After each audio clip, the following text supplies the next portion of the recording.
Video like जरूर कर लीजिए और ऐसे वीडियो लगातार फ्री में पाने के लिए चैनल को तुरंत सब्सक्राइब कर लीजिए और बेल आइकन को जरूर टैप कर लीजिए ताकि आगे भी सारे वीडियो आपको मिलते रहे। यूट्यूब में फॉलो करते हैं तो प्लीज ये वाला फ्री टेलीग्राम चैनल जरूर ज्वाइन कर लीजिएगा। सारे नोटिफिकेशन सारे अपडेट यहीं पे आते हैं, ध्यान रखिए। मेरा नाम है वैभव और आप लोग देख रहे हैं UPPSC best online coaching YouTube channel. दोस्तों आज के इस वाले वीडियो में हम लोग जो कवर अप कर रहे थे 780 पेजेस का पीडीएफ, उसी क्रम में आगे बढ़ेंगे और जो इंपॉर्टेंट पॉइंट्स हैं उसको देखेंगे। अभी ये आपका रिवर सिस्टम पूरा चल रहा है, ड्रेनेज सिस्टम चल रहा है, ठीक है।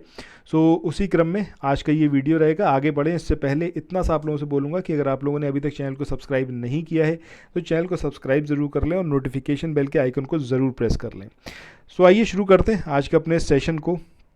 लास्ट जो हमारा वीडियो था उसमें हमने नर्मदा रिवर से रिलेटेड कुछ पॉइंट्स देखे थे, तो उसी क्रम में आज बढ़ेंगे नेक्स्ट पॉइंट पर। अगर हम बात करें, नर्मदा रिवर जो है अपने मुहाने पर डेल्टा का निर्माण नहीं करती। तो पहली बात तो यही एक पॉइंट आपको याद रखना है कि नर्मदा रिवर जो है वो डेल्टा का निर्माण नहीं करती। अब इसके पीछे रीज़न क्या है? हो सकता है आपको स्टेटमेंट और रीज़न वाले क्वेश्चन की शक्ल में ये क्वेश्चन आ जाए, इस फैक्ट को वहाँ पर पूछ लिया जाए। स्टेटमेंट हो कि नर्मदा नदी जो है एस्चुरी का निर्माण नहीं करती, वहाँ पर डेल्टा ना दें और आपसे बोल दें कि एस्चुरी का निर्माण नहीं करती, डेल्टा का निर्माण करती है, या फिर सिंपली बोलें कि एस्चुरी का निर्माण नहीं करती। स्टेटमेंट जो रीज़न है, रीज़न में आपको ये स्टेटमेंट देखने को मिले कि वह भ्रंश घाटी से होकर प्रवाहित होती है और भ्रंश से प्रवाहित होने के कारण उसमें गाद का अभाव रहता है। इस तरीके से आपको दे दें। अब आपको पूछा जाए कि भाई जो स्टेटमेंट है और जो रीज़न है क्या दोनों सही है या फिर स्टेटमेंट इनकरेक्ट है, रीज़न सही है, इस तरीके से आपसे क्वेश्चन आ सकता है। सो यहाँ पर पूरी बात आपको पता होनी चाहिए। जब हम नर्मदा घाटी, वो नर्मदा रिवर की बात करें तो नर्मदा रिवर आपका किधर बह रही है? वेस्ट की तरफ बह रही है। मतलब ये हमारा पेनिनसुलर इंडिया है तो इधर साइड में ये रिवर बह रही है, ठीक है। अब जब वेस्ट में बह रही है और भ्रंश घाटी से होकर बहती है, जिसकी वजह से इसमें गाद का अभाव रहता है, यानी कि जो गाद नदियां बहाकर अपने साथ लेके आती हैं, जो फाइनली जाकर डिपॉजिट होने लगता है, जो उनका आखिरी किनारा होता है, जहाँ के बाद वो समुद्र में या किसी बड़े वाटर बॉडी में जाकर मिक्सअप हो जाती हैं, उससे पहले वहाँ पर वो सब गाद जो है इकट्ठा होता रहता है। सो जब नर्मदा रिवर में वो गाद ही नहीं होता तो इसकी वजह से ऑब्वियस सी बात है कि डेल्टा का निर्माण नहीं होगा। चलिए नेक्स्ट पॉइंट की बात करते हैं। इस अगले पॉइंट में बात करी गई है कि प्रायद्वीपीय भारत में पूर्व से बहने वाली नदियों का उत्तर से दक्षिण की ओर क्रम, मतलब नॉर्थ से साउथ की तरफ जो क्रम है उन नदियों का, जो कि ये हमारा पेनिनसुलर इंडिया है और इधर साइड में बह रही हैं, ठीक है। तो सबसे नॉर्थ में कौन सी है और सबसे साउथ में कौन सी है, ये चीज़ आपको यहाँ पर पता होनी चाहिए। फिर एक पूरा सीक्वेंस है, ये सीक्वेंस आपको याद रखना है। सबसे पहले आएगी सुवर्ण रेखा, इसके बाद आएगी आपकी महानदी, महानदी के बाद आएगी आपकी गोदावरी, गोदावरी के बाद आएगी कृष्णा, कृष्णा के बाद आएगी पेन्नार, पेन्नार के बाद आएगी कावेरी और सबसे आखिरी में आएगी आपकी वैगई, ठीक है। इसका मतलब क्या हुआ? सबसे नॉर्थ में आएगी आपकी सुवर्ण रेखा रिवर और सबसे आखिरी में, सबसे जो साउथ वाला पार्ट है यहाँ। अगर आप लोग उत्तर प्रदेश पीसीएस की तैयारी कर रहे हैं, आप आरओ की तैयारी करना चाहते हैं, बीईओ की तैयारी करना चाहते हैं, इन तीनों एग्जाम की अगर आप तैयारी करना चाहते हैं तो स्टडी फॉर सिविल सर्विसेज के कोर्सेज को आप ज्वाइन कर सकते हैं कंप्लीट तैयारी के लिए। ये वन स्टॉप डेस्टिनेशन है, यहाँ पर आपको सब कुछ मिलेगा, जिसमें स्टडी मटेरियल रहेगा, टेस्ट सीरीज रहेंगी, पेड क्विज रहेंगी, सब कुछ आपको एक ही जगह पर मिलेगा और ये सब कुछ सफिशिएंट होगा आपके एग्जाम को क्रैक करने के लिए, एग्जाम को निकालने के लिए। लेटेस्ट ग्रुप स्टार्ट हो चुके हैं और उन ग्रुप में आपको एडमिशन लेने के लिए सिंपली जो ये नंबर मैं आपकी स्क्रीन पर लिख रहा हूँ, इन नंबर्स पर आप कॉल कर सकते हैं। 8564880530, इस नंबर पर आप संपर्क कर सकते हैं। इसके अलावा 9696066089 इस नंबर पर कांटेक्ट कर सकते हैं, या फिर आप 7523864455 इन तीनों में से किसी भी नंबर पर कॉल करके आप हमसे संपर्क कर सकते हैं और ये लेटेस्ट ग्रुप जो है इसमें आप एडमिशन ले सकते हैं। यहाँ पर आएगी आपकी वैगई, ठीक है। तो एग्जामिनेशन में ये भी पूछ सकते हैं कि इसमें से सबसे दक्षिण में बहने वाली कौन सी रिवर है, तो आपको याद रखना है वैगई है। और अगर ये पूरा क्रम पूछ लें तो आपको याद रखना है सबसे पहले सुवर्ण रेखा, उसके बाद नॉर्थ से साउथ में, उसके बाद महानदी, उसके बाद गोदावरी, उसके बाद कृष्णा, कृष्णा के बाद पेन्नेर, उसके बाद आपकी कावेरी और सबसे आखिरी में वैगई। चलो इसके बाद नेक्स्ट पॉइंट की बात करते हैं। अगला पॉइंट यहाँ पर दिया हुआ है जिसमें बात करी गई है कि ये जो आपका कावेरी रिवर है। तो कावेरी रिवर के बारे में यहाँ पर है कि कावेरी रिवर जो है भारत की ऐतिहासिक नदियों में से एक है जिसे हिंदू पवित्र मानते हैं। इसकी उत्पत्ति कर्नाटक की पश्चिमी घाट श्रेणियों में ब्रह्मगिरी पहाड़ियों से होती है जो कोडगु जिले में लोकेटेड है। इन शॉर्ट अगर हम कहें तो एक तो आपको इसका सोर्स पता होना चाहिए कि कहाँ से ये रिवर निकलती है, तो वो है आपकी ब्रह्मगिरी की पहाड़ियाँ, ठीक है। ब्रह्मगिरी की जो पहाड़ी है यहाँ से ये रिवर निकलती है और ये कहाँ पर है, कोडगु जिले में। बस ये मेन बात है जो आपको इसके बारे में पता होनी चाहिए कावेरी रिवर के। इसके बाद नेक्स्ट हम बात करें सोन नदी, नर्मदा रिवर और जो महानदी है, तीनों का उद्गम कहाँ से हो रहा है, अमरकंटक पठार से। सो अमरकंठ की बात करें तो अमरकंठ, कंठ में कैसा है, कंठ हमारा कैसा होता है, नर्म रहता है हमेशा, ठीक है। मतलब बोलते भी ना कि कंठ से किसी को आप अपशब्द मत बोलो, नर्म भाषा का आप यूज़ करो। तो अगर हम अमरकंटक से हम इसको एसोसिएट करना चाहें ताकि हमें लॉन्ग टर्म तक याद रहे, तो हमारे कंठ से जो भी भाषा निकले वो कैसी होनी चाहिए, नर्म होनी चाहिए, एकदम सोने जैसी उज्ज्वल होनी चाहिए, ठीक है। तो हमारा जगह सोन रिवर, और महान होनी चाहिए, ठीक है। मतलब जो भी, अगर इस तरीके से ही समझ सकते हैं, जो भी व्यक्ति महान होता है तो उसके कंठ से जो भाषा निकलती है वो नर्म होती है और एकदम सोने की तरह उज्ज्वल होती है, ठीक है। तो इस तरीके से इसको आप याद रख सकते हो कि नर्मदा रिवर, सोन रिवर और महानदी, ये तीनों ही जो हैं कहाँ से निकलती हैं, अमरकंटक के पठार से। इसके बाद नेक्स्ट हम बात करें तेल नदी। ये महानदी की एक प्रमुख सहायक रिवर है और ये नदी मात्र 8 किलोमीटर तक प्रवाहित होती है। यह उड़ीसा राज्य की प्रमुख नदी है।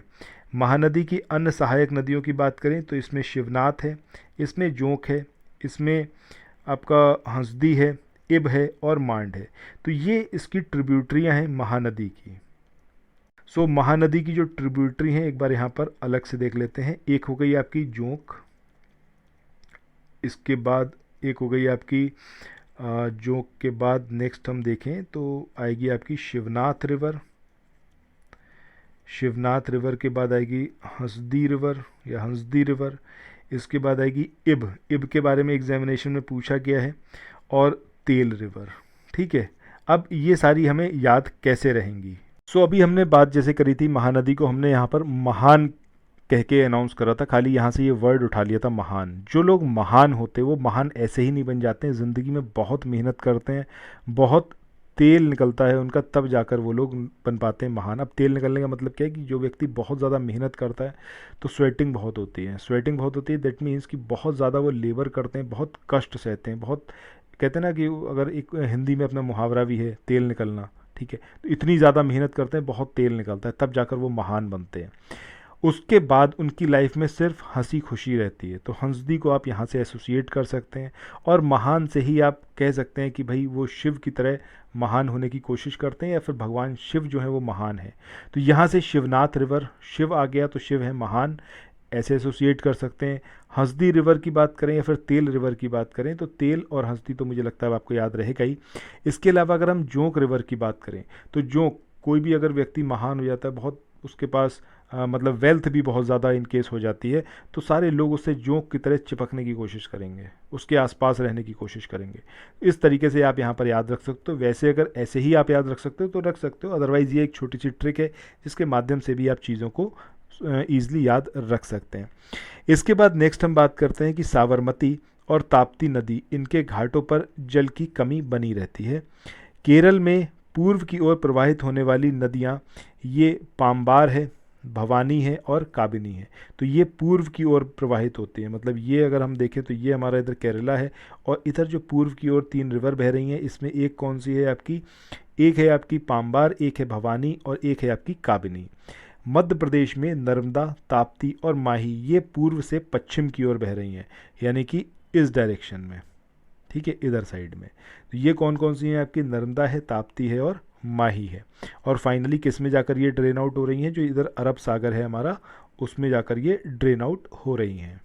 इसके बाद आगे बात करते हैं, ये है आपका गोदावरी रिवर के बारे में कि गोदावरी नदी जो है वो प्रायद्वीपीय भारत की सबसे बड़ी रिवर है। तो ये तो मुझे लगता है आप सबको पता ही होगा। टोटल लंबाई की बात करें तो 1465 किलोमीटर लंबी है। सहायक नदियाँ इसमें प्रवाहित होती हैं वो कौन कौन सी हैं आपकी?